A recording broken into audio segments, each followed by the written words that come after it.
दर्शकों, द्वारका एक ऐसी प्राचीन धार्मिक नगरी है जिसे कभी भगवान श्री कृष्ण ने बनवाया था।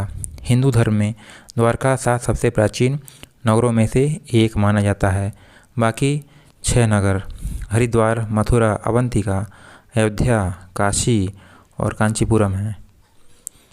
द्वारका को द्वारावती, कुशस्थली, अनर्तक, ओखामंडल, गोमती द्वारका, चक्रतीर्थ, अंतरद्वीप, वाणी दुर्गे इत्यादि नामों से भी जाना जाता है। इस शहर के चारों ओर बहुत लंबी दीवारें थीं जिसमें कई द्वार थे। कई द्वार के शहर होने की वजह से ही इस नगरी का नाम द्वारका पड़ा।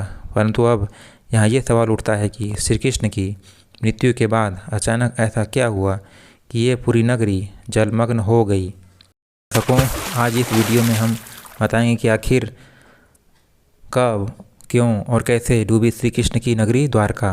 नमस्कार दोस्तों, पीपीएस नॉलेज में आपका स्वागत है। द्वारका नगरी को श्री कृष्ण की कर्मभूमि भी माना जाता है। महाभारत में वर्णित कथा के अनुसार श्री कृष्ण ने कंस का वध किया, तब जरासंध ने कृष्ण और यदुवंशियों का नामो निशान मिटाने की ठान ली और मौका मिलते ही जरासंध मथुरा और यादवों पर बार बार आक्रमण करता रहा। धीरे धीरे ये अत्याचार बढ़ने लगी तो अंत में यादवों की सुरक्षा के लिए श्री कृष्ण ने मथुरा को छोड़ने का निर्णय लिया और मथुरा से निकलने के बाद श्री कृष्ण ने एक ऐसे नगर की स्थापना की जो विशाल और सुसंगत था। इस नगर का नाम था द्वारका नगरी। कहते हैं श्री कृष्ण अपने कुल बंधुओं के साथ द्वारका में बड़े आराम से रहने लगे। समय बीता गया। 36 साल तक राज करने के बाद और श्री कृष्ण की मृत्यु के बाद द्वारका नगरी समुद्र में समा गई।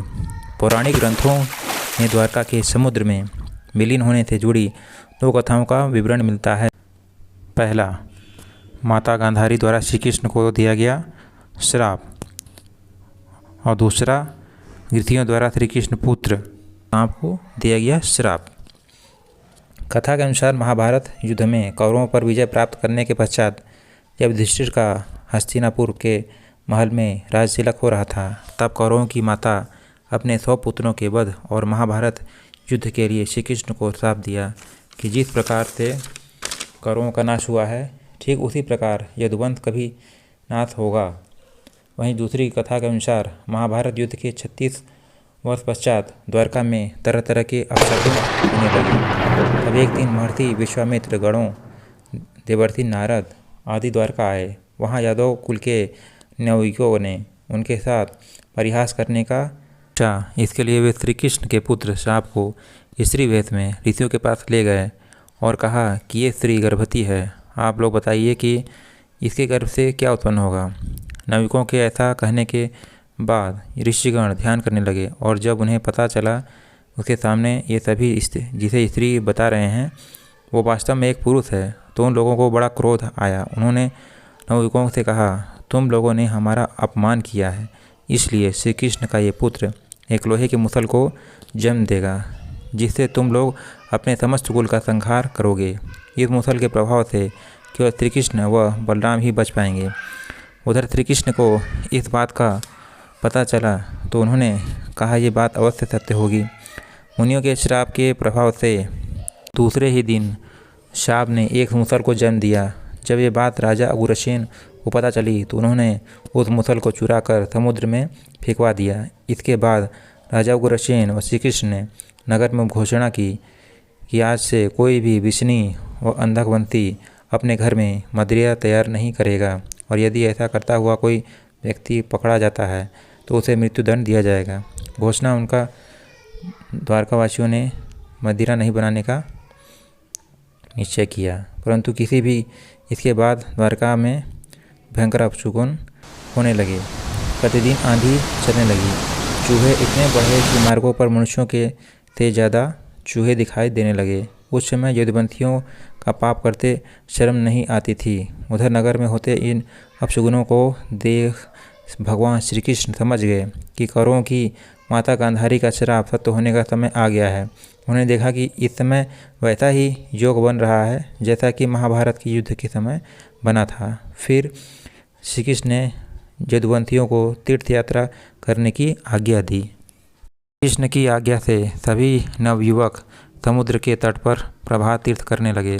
प्रभात तीर्थ में रहते हुए एक दिन सात्यकी ने आवेश में आकर कृतवर्मा का उपहास उड़ा दिया और अनादर कर दिया। कृतवर्मा ने भी कुछ ऐसे शब्द कह दिए कि सात्यकी को क्रोध आ गया और उसने कृतवर्मा का वध कर दिया। यह देख अंधकवंशियों ने सात्यकी को घेर लिया और हमला कर दिया।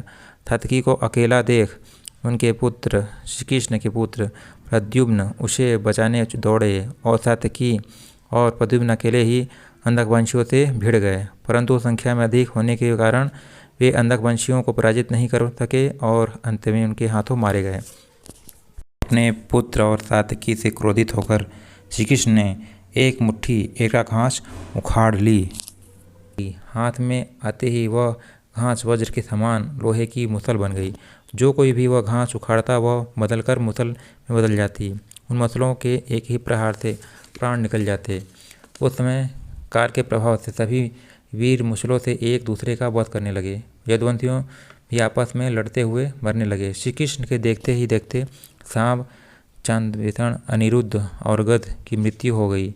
अंत में श्री कृष्ण ने अपने सारथी दारुक से कहा कि तुम हस्तिनापुर जाओ और अर्जुन को पूरी घटना बताकर द्वारका ले आओ। दारुक ने ऐसा ही किया। इसके बाद श्री कृष्ण बलराम को उसी स्थान का कहकर द्वारका लौट गए। फिर श्री कृष्ण ने पूरी घटना अपने पिता वासुदेव जी को बता दी। यदुवंशियों की संहार की बात सुनकर उन्हें भी बहुत दुख हुआ। श्री कृष्ण ने वासुदेव से कहा कि आप अर्जुन के आने तक स्त्रियों की रक्षा करें।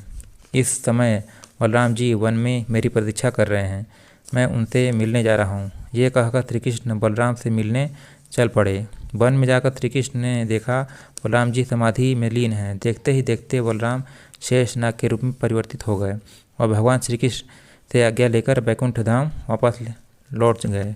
बलराम जी द्वारा देह त्यागने के बाद श्री कृष्ण वन में घूमने लगे। घूमते घूमते वह एक स्थान पर बैठ गए और गांधारी द्वारा तालाब के बारे में विचार करने लगे। देह त्यागने की इच्छा से श्री कृष्ण ने अपनी इंद्रियों को संयमित किया और वहाँ योग की अवस्था में पृथ्वी पर लेट गए।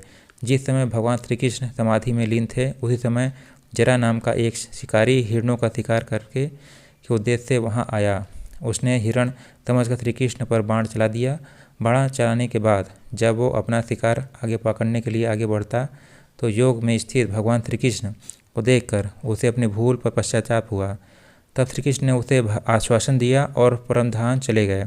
इधर दारुक हस्तिनापुर पहुंचकर यजुवंशियों के संहार की घटना पांडवों को बताई। यह सुनकर पांडवों को बहुत शोक हुआ। अर्जुन तुरंत ही अपने मामा वासुदेव से मिलने के लिए द्वारका चल दिए। अर्जुन जब द्वारका पहुँचे तब श्री कृष्ण की रानियाँ देखकर रोने लगी। उन्हें रोता देख अर्जुन भी रोने लगे और श्री कृष्ण को याद करने लगे। उसके बाद अर्जुन वासुदेव से मिले। वासुदेव जी ने श्री कृष्ण का संदेश सुनाते हुए कहा, द्वारका शीघ्र ही समुद्र में डूबने वाली है, अतः तुम शीघ्र ही नगरवासियों के साथ अपने साथ ले जाओ। इसके बाद अर्जुन ने श्री कृष्ण के सभी परिजनों तथा सभी नगरवासियों को लेकर इंद्रप्रस्थ की ओर चल दिए। उनसे सबके जाते ही द्वारका नगरी समुद्र नगरी में डूब गई। यह दृश्य देखकर सभी को बड़ा आश्चर्य हुआ।